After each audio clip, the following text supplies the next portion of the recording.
Do not close the deal without it, especially if it's your first deals.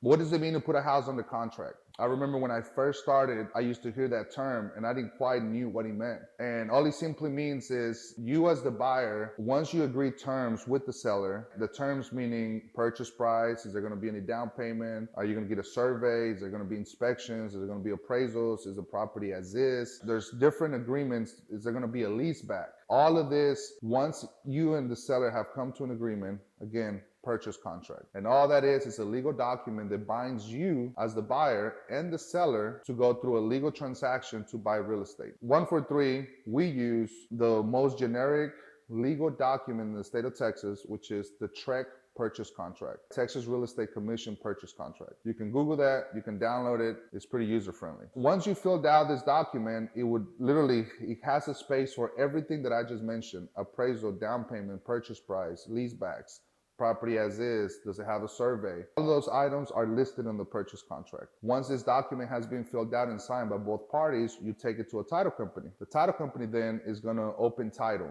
And all that simply means is that, for one, they're gonna verify that the person that's claiming to be the seller has the right to sell that property to you. Once that's been cleared, they're gonna check that the title is clean, meaning that it doesn't have any liens or it's not under an estate. If it does have any liens, don't worry, because what the title company is going to do is going to reach out to the seller and tell them, hey, how would you like to satisfy these liens? Would you like to pay them before closing, or would you like to use the proceeds from the sale to pay for those liens? Ultimately, when you get this title from the title company, it would be a clean title. They're going to call you and tell you, hey, title's clear, we're clear to close. And at that time, you can proceed to your closing date. I highly encourage you, if this is some of your first transactions, for you to get title policy on your closing. All that means is it's an insurance policy that protects the title, saying that it's free and clear, that you own the house legally, and there's no liens, there's no part ownership. There's nobody that can come back and say, hey, you guys owe me money for whatever, right? It's a title policy,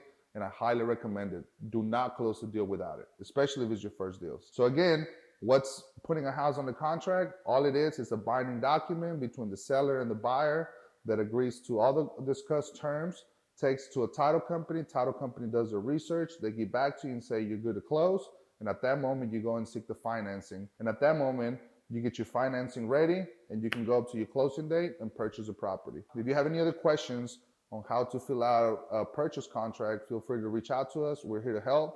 And our next video is actually going to be about the different types of financing that you can get. All right, man, thanks for watching. Subscribe, and don't forget, hashtag Big Spice Houses, man. Let's go.